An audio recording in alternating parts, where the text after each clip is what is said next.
Recording in progress.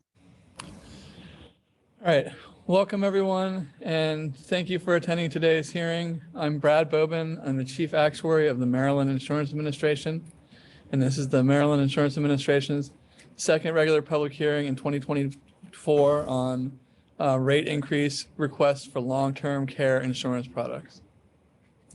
Today's hearing will focus on 4 rate increase requests now in the individual long-term care market before the MIA.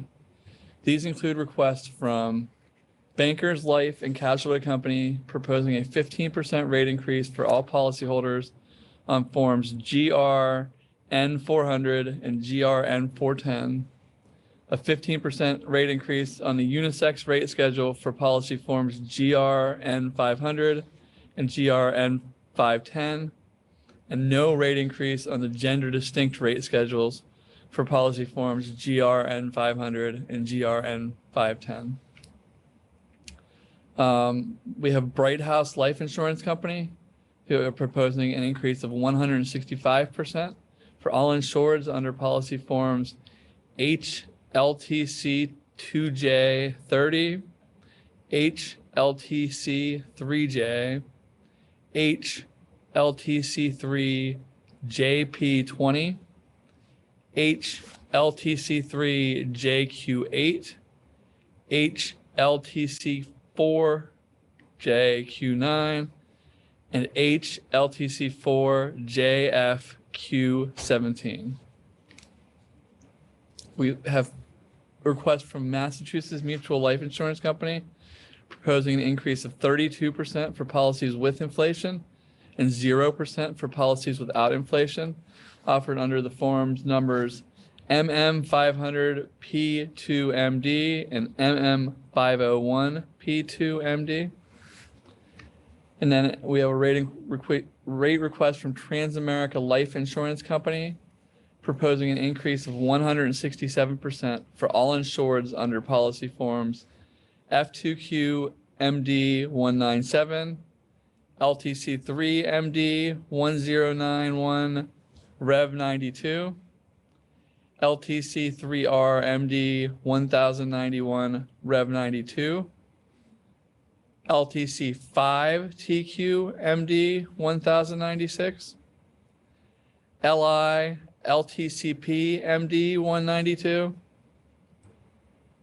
LI LTCM MD 192,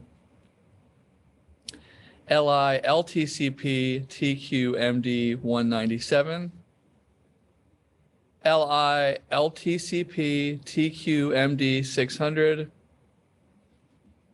GC Pro -3 TQ LTC MD 497, GC Pro -3 TQ HHC MD 497, LTC 104 194 MD, LTC 105 194 MD, LTC 106 194 MD, LTC 124 197 MD, LTC 125 197 MD, LTC 126 197 MD, LTC 304 194 MD, and LTC 305 198 MD.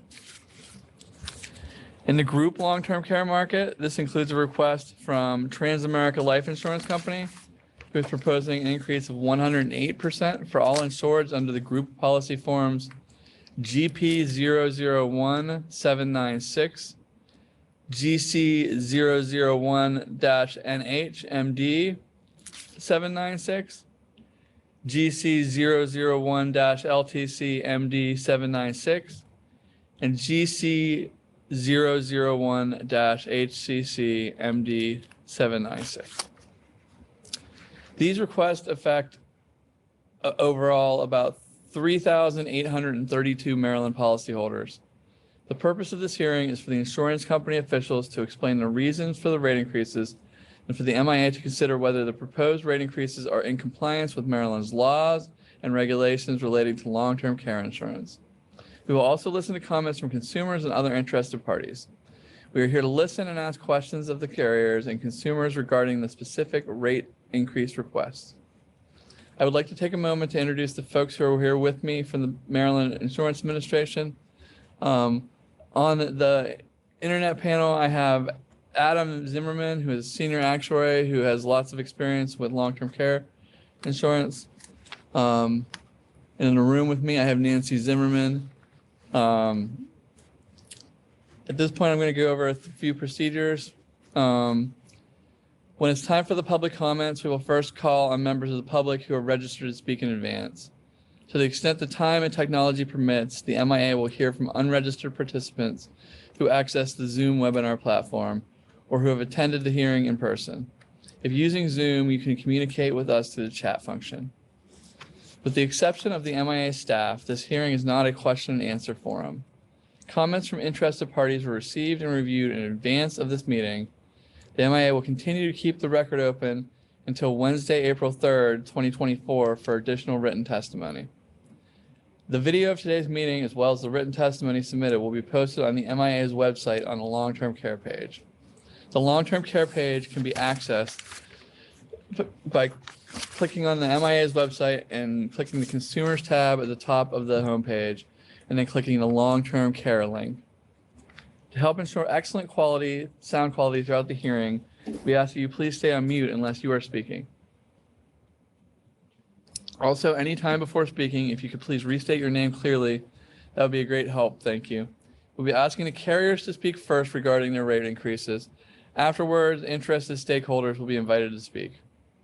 I will now turn it over to the carriers and allow them the opportunity to discuss their pending rate increase. The first carrier is Bankers Life and Casualty Company. I have that Mr. Christopher Bartley was signed up to speak.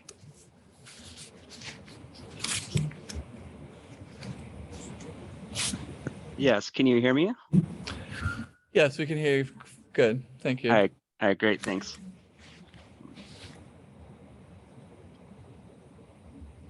So first of all, thank you for having me. My name is Chris Bartley, and I'm a senior actuary in the Health and Product Management Department at CNO Financial Group. I'm responsible for, among other things, reviewing experience on and making recommendations for the long-term care business of Bankers Life and Casualty Company, which is the largest insurance company under the CNO Financial Group umbrella. Today, I'm here to talk about the rate increases on our home health care only insurance policy forms N400, N410, and the first generations of our N500 and N510 blocks. There are approximately 390 policyholders of these mentioned forms, representing about 460 insureds.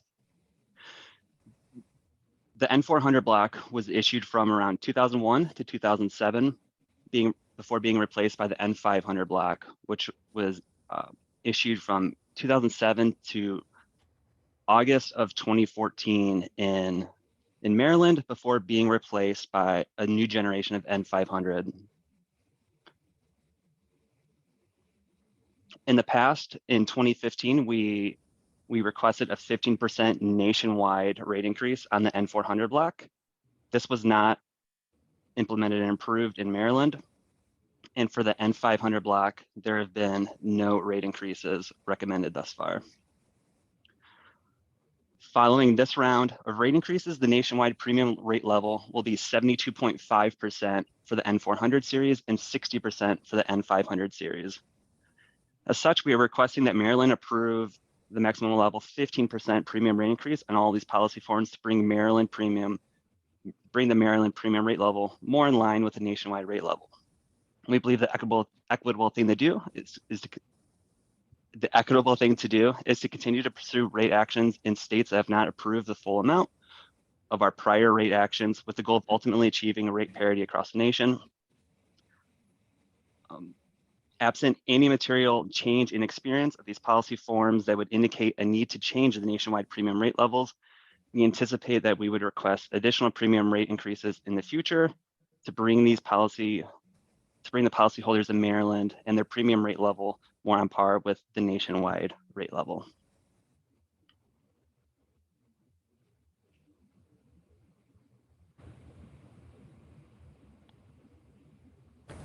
All right, thank you for your testimony. Adam, did you have any questions? So if you could just speak to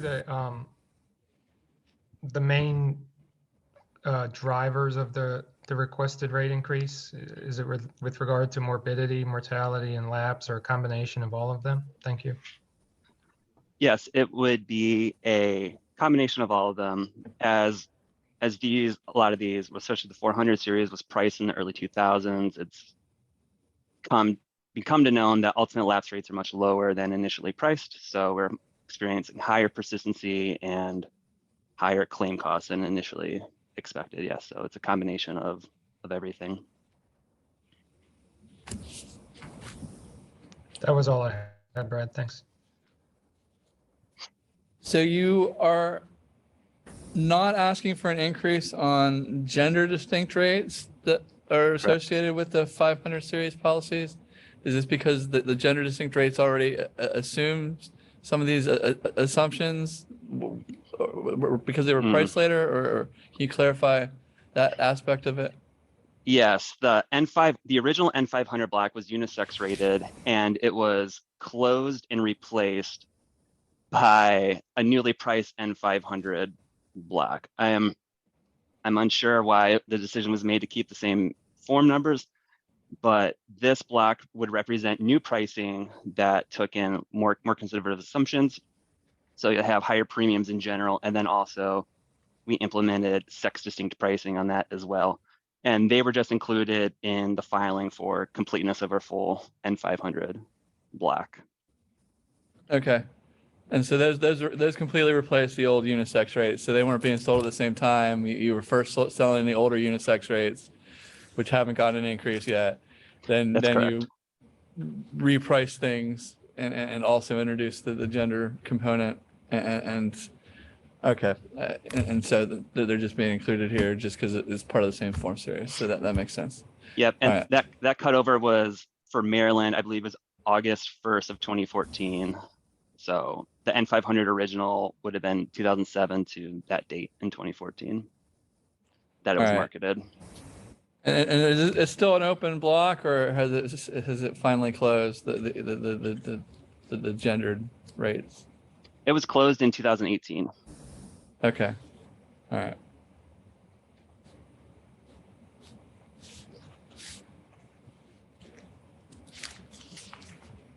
All right, I think that's all the questions I had right now. Thank you for your assistance. All right, thank you.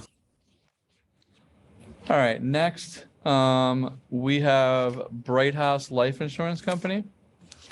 I think we have multiple speakers from Bright House. If I'm not mistaken, Mr. Frayne, you were going to speak first? Yep, that's correct. All right, I'll turn things over to you then. Great, thanks. Good afternoon. My name is Jason Frayne. I am a vice president at Bright House Financial, responsible for management of our runoff businesses, including long-term care insurance. With me on the call today is David Benz, Chief Actuary GE, the parent company of Union Fidelity Life Insurance Company, which is the retrocessionaire and ultimate risk holder for this business. Dave has also prepared remarks to share today regarding the filing. Finally, Mike Bergerson, a principal and consulting actuary with Milliman, who handles the actuarial analysis and filings for the policies to be discussed today, is available to help with questions. First, thank you to the Insurance Administration for this opportunity to discuss the pending long-term care rate filings. I'd also like to thank the consumers, including our customers, who are on the phone or in person for their business and their interest in the hearing. The policies that are part of the filing and under discussion today were originally written by Travelers Insurance Company and sold from 1990 to 2001. MetLife acquired the policies through its acquisition of Travelers Insurance Company in 2005, and the policies transitioned to Bright House Financial through its separation from MetLife in 2017.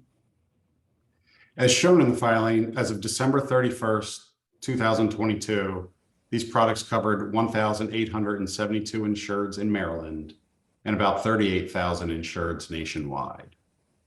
The decision to file for these increases was made after evaluation of the policy experience showed continued deviation from assumptions.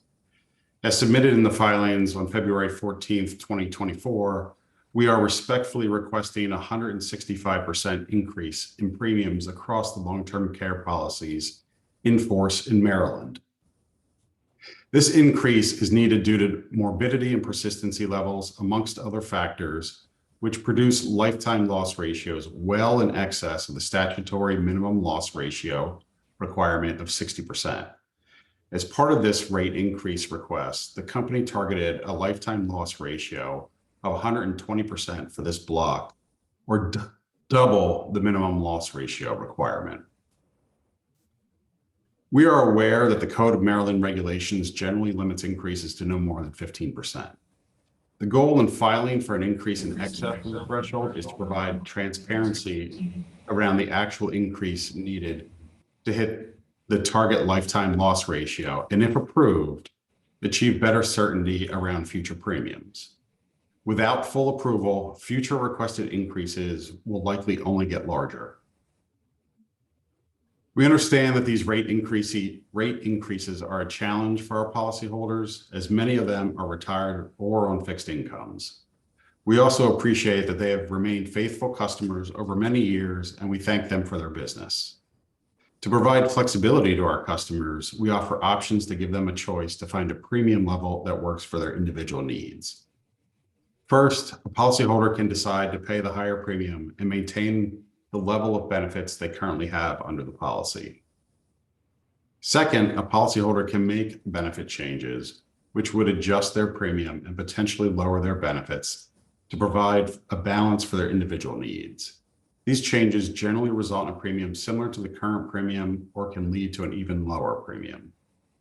Finally, the policyholder can select a non-forfeiture option, what we call an optional limited benefit, that will provide a paid-up level of benefits equal to the total amount of premiums paid, excluding waived premiums and less any claims paid. The advantage of this option is not having any future premium payments. Even with these additional options to manage premiums to a similar or lower level, our experience on prior rate increases in Maryland has shown that 85 to 89% of policyholders decide to pay the higher premium, recognizing the value and protection that their policy provides. Once again, I'd like to thank the administration for the opportunity to speak here today. Now I'd like to turn it over to Dave for his comments. Thank you. I would like to thank Commissioner Borrain and the administration for the opportunity to discuss our current long-term care filing pending with the Maryland Insurance Administration. As Jason mentions, this business was originally written by Travelers Life Insurance Company, and through a series of transactions, the block is on Bright House Life Insurance Company paper.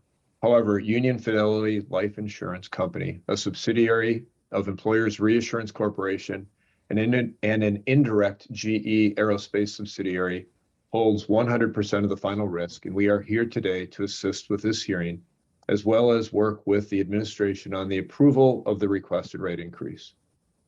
We understand the difficulties a substantial rate increase can present to a policyholder. If the full filed rate increase is approved, the projected lifetime loss ratio will be 120%. A goal that still means the company is contributing an extra 20 cents to claims for every $1 of premium received and interest earned. The company has and will continue to share in the financial responsibility of paying all policy benefits. In 2017, the company recorded a $1.76 billion GAAP loss and is currently holding an additional $500 million of additional actuarial reserve on a statutory basis within Union Fidelity directly attributable to this block. Additionally, Employers Reassurance recently completed funding another $12.7 billion in additional actuarial reserves for its LTC business. It is clear this business will never be profitable for Union Fidelity Life, Employers Re, or GE. As requested in the filing, the company would like to work with the administration on the approval of this increase with the thought that it would be implemented over several years and bring some closure and certainty to Maryland policyholders who have lived with numerous, though smaller, rate increases over the last 20 years. Past rate increases granted by the state have helped the company move toward its 120% loss ratio goal. However, the smaller size of the increases and the 20-year period over which they have been spread have prevented the company from being able to bring these filings to an end and provide closure to policyholders. As reflected in the 165% rate increase request in our filing, this business still requires a sizable rate increase just to achieve our target loss ratio of 120%. The company and the Maryland Insurance Administration are aware of the situation and the size of the rate increase needed on this business. However, this information is not always transparent to the policyholder. The company cannot tell policyholders about future rate increases with any precision because filed rates require approval. The Maryland Administration of Insurance cannot tell policyholders how many increases are going to be filed because it may not know. Our objective is to provide as much information and certainty as possible to the policyholders so they can plan accordingly. We are happy at this time to take questions. Thank you. Adam, do you have any questions?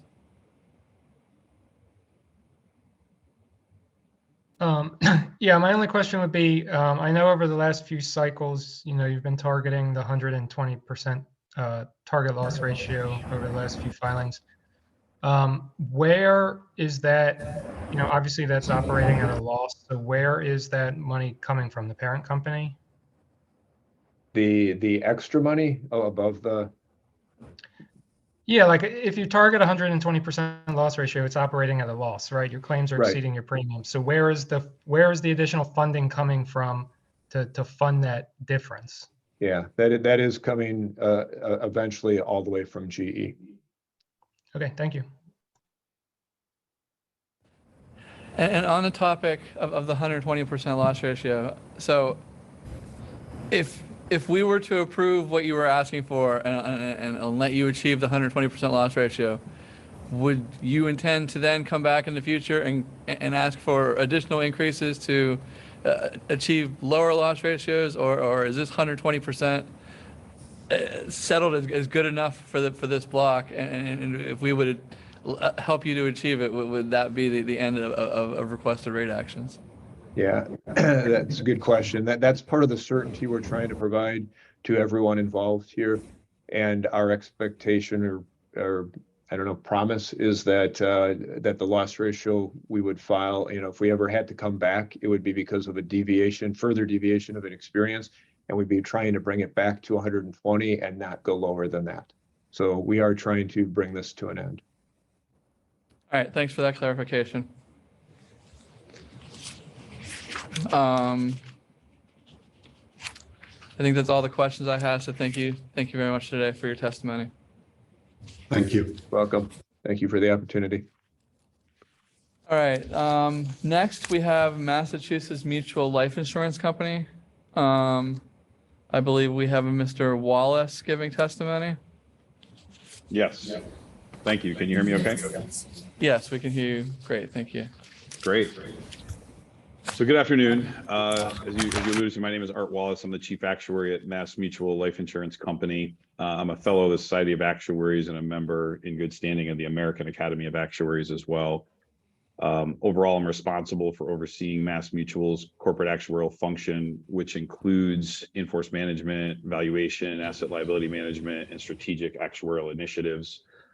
On behalf of Mass Mutual, I want to thank you for the opportunity to discuss Mass Mutual's request for an in-force premium increase on our 513 series that you alluded to earlier, individual long-term care insurance policies. Before discussing our request, I want to first provide a brief background on Mass Mutual's LTC business. Mass Mutual is a mutual life insurance company established in 1851 in Springfield, Massachusetts, and we began selling long-term care insurance in 2000 with our signature 200 series. Since releasing that first product, Mass Mutual has introduced 6 subsequent series, Signature Care 300, 400, 500, 511, 513, and 600. And Mass Mutual discontinued selling all standalone policies in 2021. As I mentioned earlier, the filing that we are discussing today only pertains to the 513 series, which was issued in Maryland from January of 2013 to March of 2019. In Maryland, no prior rate increases have been implemented on these specific policy forms. This request is a resubmission of our 2022 nationwide request that sought a 30% rate increase for insureds with an automatic inflation protection option, except where required due to regulatory and jurisdiction-specific requirements. As you know, the Maryland Insurance Administration disapproved that request as it was determined that the lifetime loss ratio had not yet deteriorated enough to justify an increase. MassMutual believes the request was actuarially justified and has resubmitted this filing. We previously requested rate increases in 2018 on earlier series that were no longer being issued and received Maryland Insurance Administration's approval for reduced phase-in increases. The 513 series was not included in the prior request as it was still being issued nationwide in 2018. We are not requesting a rate increase on the most recently issued 600 series at this time, but we will continue to monitor that business accordingly. The 513 series has about 17,000 policies in force nationwide, and approximately 14,000 of those are policies with automatic inflation protection that are subject to our rate increase request. Of that amount, there are approximately 530 total policies in force in Maryland, of which about 450, or 85% of those, which have automatic inflation protection and are subject to the requested rate increase. We did not request a rate increase on the approximately 80 policies without automatic inflation protection. Consistent with what other carriers have found and what we know you have heard many times are emerging and expected experiences running more adverse than previously expected. More specifically, as described in our filing, which was prepared by Milliman, lower mortality and lapse rates result in a much larger pool of expected LTC claims. Additionally, we expect higher morbidity, which is from a combination of higher than expected incidence rates and longer than expected claim durations. Interest rates are not a factor for this rate request, which I think is an important point. Given these considerations, MassMutual has made the difficult decision to file for premium rate increases on this block of business. These premium rate increases would mitigate losses expected to emerge in the future. MassMutual is not seeking to recover any past losses already incurred. In states that did approve the 2022 nationwide request, the company is requesting a 31% rate increase for insureds with automatic inflation protection to achieve a rate level that is actuarially equivalent to the 2022 nationwide request. The average rate increase request in Maryland is 28.7% across all inflation options. As noted earlier, we are not requesting a rate increase for insureds without automatic inflation protection. Recognizing Maryland's 15% regulatory cap on increases, MassMutual has requested a multi-year phased-in rate increase such that no policy owner would receive a rate increase more than 15% in any single calendar year.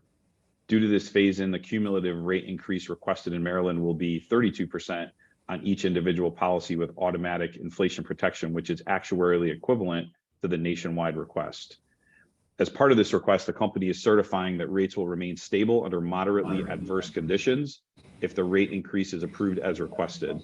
This means that if the requested increase is implemented and the underlying assumptions with moderately adverse conditions reflected are realized, no further premium rate schedule increases would be anticipated. We understand that communicating with our policy owners is important, and we sent a letter to notify them of our intent to file for rate increases in 2022. And have provided a dedicated company phone line for any consumer questions. We have also engaged with our producers so they are prepared to respond to any questions or discuss options with the policyholders.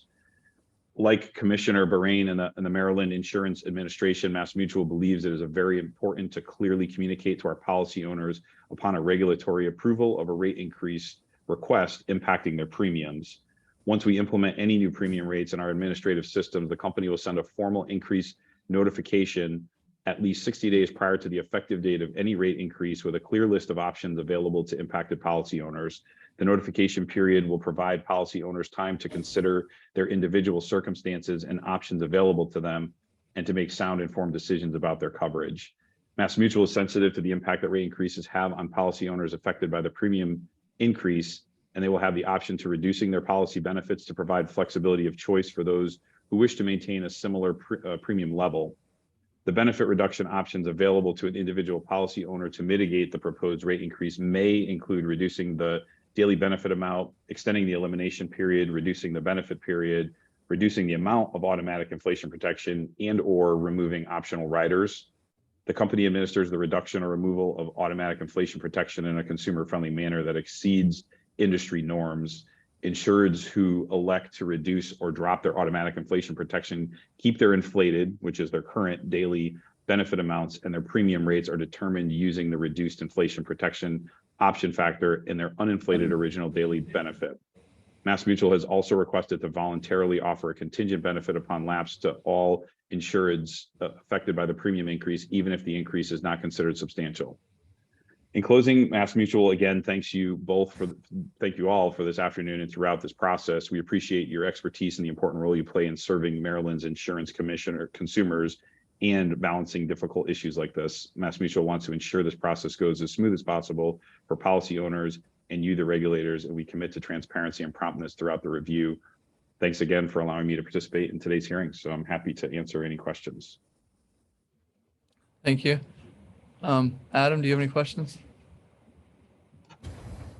Yeah, so just in general, I saw these were issued in January of 2013 to March of 2019 in Maryland.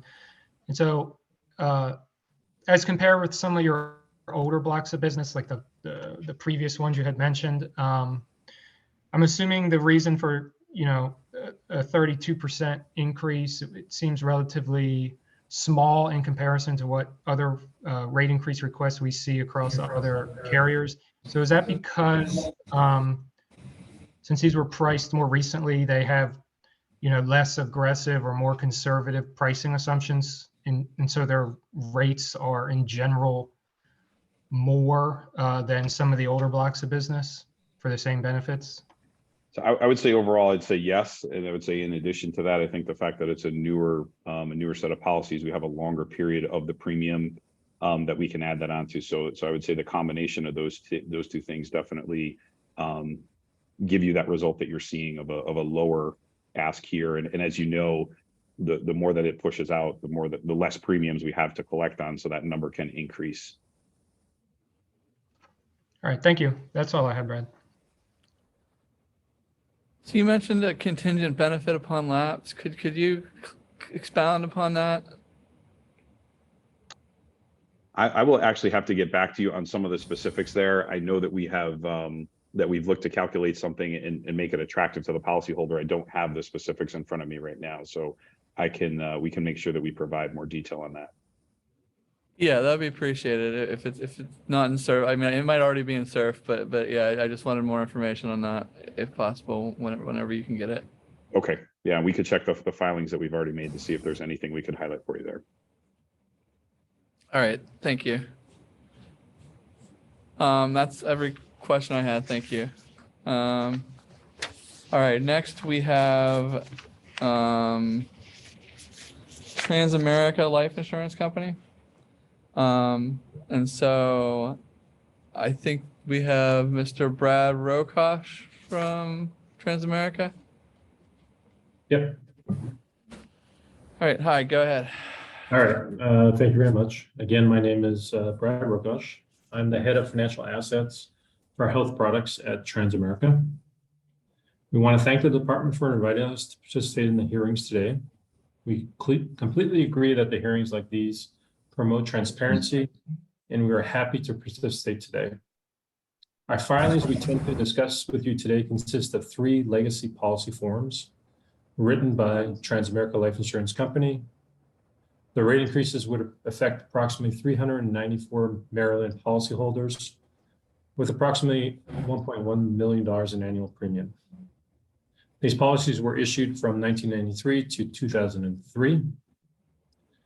We are seeking a 108% rate increase on these policy forms, but given the statutory cap in Maryland, we'd like to ask that the rate increase be spread over multiple years so that we can comply with the statutory requirements in Maryland.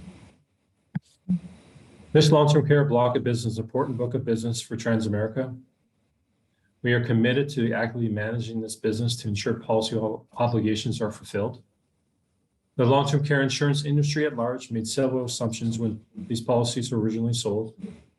Over time, as claim experience developed, our expectations have evolved.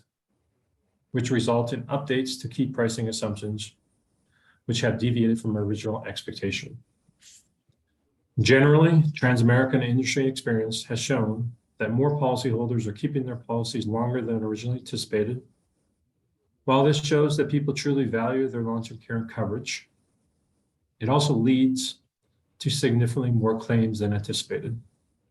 In addition, increasing costs of long-term care services, people living longer, and people staying on claim longer than expected are also causing increased overall costs of long-term care payments. While the reasons for a rate increase are not unique to Transamerica, we believe we have a responsibility to do everything in our power to manage the business by monitoring overall experience, which supports the development of future assumptions or expectations, which will also support actually justified rate increases. Transamerica is committed to providing our policyholders with alternatives to rate increase where possible. We understand that the value of these policies, and we fully understand the inconvenience and potential challenges that these rate increases present for our policyholders. Therefore, we believe in clear communication with our policyholders, describing the need for these rate increases. Plus, we need to provide flexibility and options for the policyholder. Transamerica offers a whole slate of potential benefit reduction options or benefit changes.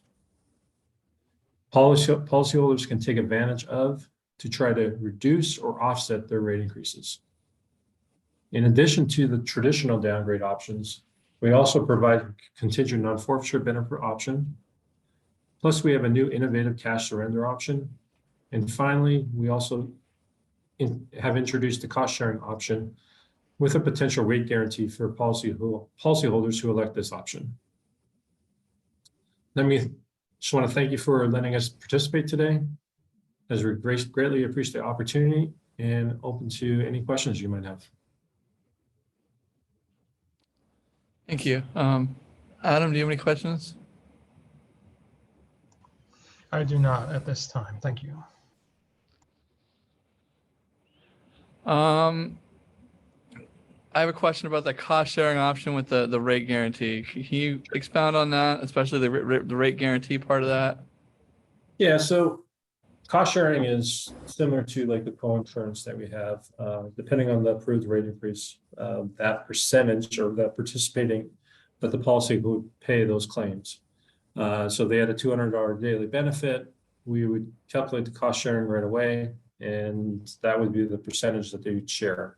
The rate guarantee is just to provide that certainty to policyholders, since they're kind of actively managing their long-term care as well, being participating in those claims. We wanted to provide an additional certainty for those. So we're willing, if we get the full rate increase approved, provide a 10-year rate guarantee for those individuals who elect to participate in the cost sharing option. Okay, so if they make the RBO, if they make the choice to go to the cost share, they would get a 10-year rate hold, even if other parts of the block was getting a rate increase, they would not. Yeah, they would be exempt from that rate increase.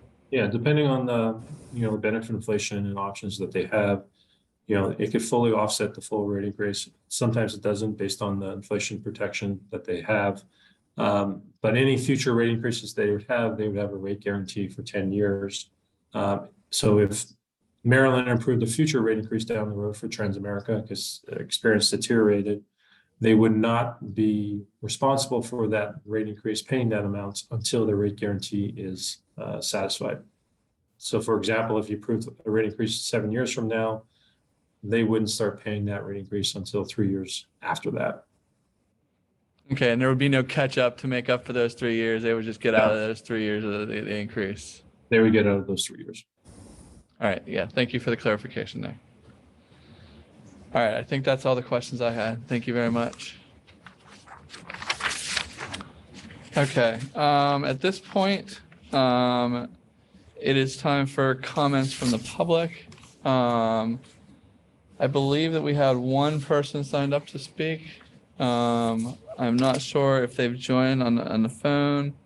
I had a consumer, Ms. Lorene Cardamone, who had signed up in advance. And so if she is online, she may give her testimony. Lorraine, and I will bring her over as Pat. So we'll see. It's the same person.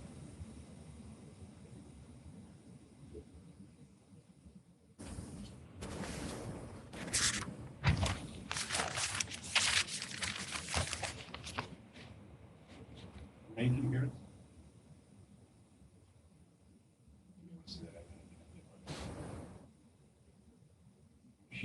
She has joined as a panelist, but she's on mute. All right, Miss Lorraine, I think you're on mute. If you could try to unmute yourself. I think you're joined as a panelist.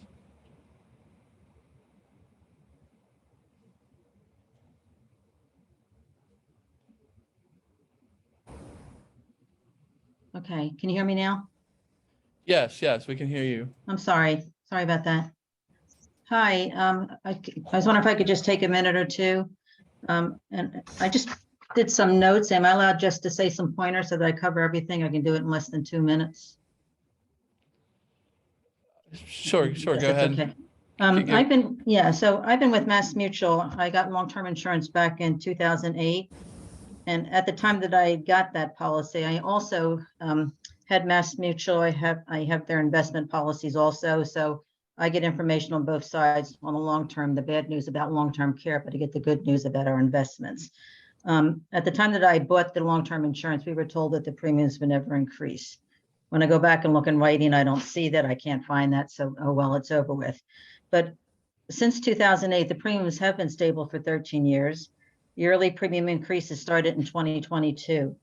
So since then, my quarterly premiums went from it's my husband and I, my premiums went from $1,436 a quarter to $2,300 a quarter in 2024. Of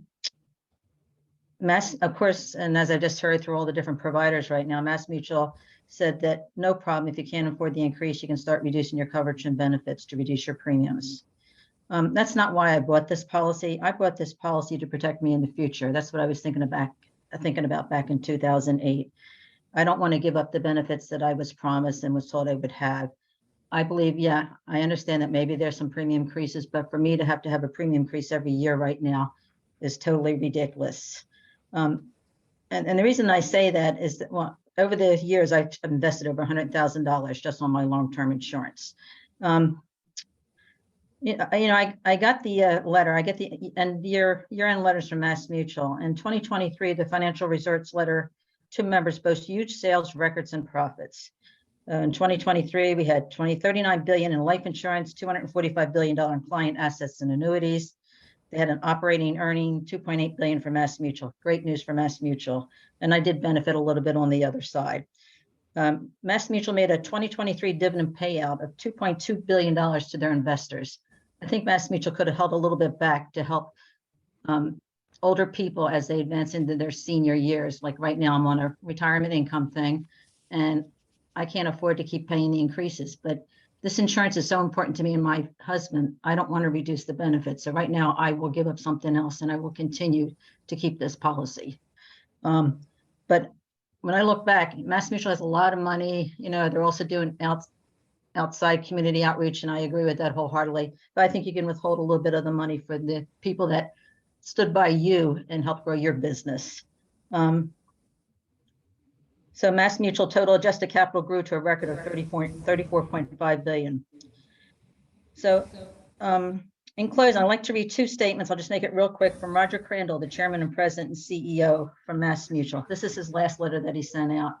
And basically he said, we operate for the benefit of our members and participating policyholders, meaning our success is tied to yours as we help to build a more confident, connected, and secure tomorrow in the hopes that you may live more fully today. In closing, since our founding in 1851, we never met a challenge we couldn't overcome by staying true to our purpose of helping people secure their future and protect the ones they love. That's all I'm asking you to do to fulfill your commitment that you made to all these policyholders. I believe I wrote down the number that you had said. So in closing, I don't feel that Mass Mutual needs to increase their premiums on the backs of policyholders that trusted them to keep us safe and whole in our fixed income retirement years. I think Mass Mutual can do better. And that's my statement, but then my other concern would be, and I'm not sure if you have this answer, Mass Mutual wants a 32% increase. My question is, over what period of time? Last time that you did it over 3-year things, is this going to be over 3 years to make it a little more affordable? I don't agree with the increase. I think I paid my dues. I hung out for a long time, and I don't think I should be penalized. Thank you for listening. I really appreciate it. Thank you for your testimony, and you know, I appreciate what you're dealing with, and I appreciate the sentiment that you've paid a lot of money for your benefits, and that you want to keep them. We hear that from a lot of different consumers, and we do take that into account and keep that in mind. You know, the reduced benefit options are not a magic bullet. They are, you know, a tough choice that are given to consumers. And so we do, you know, empathize with what you're going through there. All right, at this point, we're going to open it up to testimony from anyone else. Craig, I don't know if we have anybody else on the phone that would like to. Not seeing anyone in the chat. I don't see anyone on the phone. All right. Well, in that case, then I guess we can call it a hearing.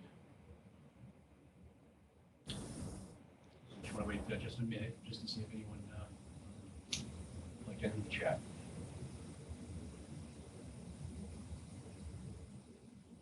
All right. Still not seeing anyone. So. Yeah, not seeing anybody else in the chat. We'll call that an end to this quarter's public hearing. Thank you everybody for joining. Thank you everybody for the thoughtful testimony. Appreciate your time this afternoon.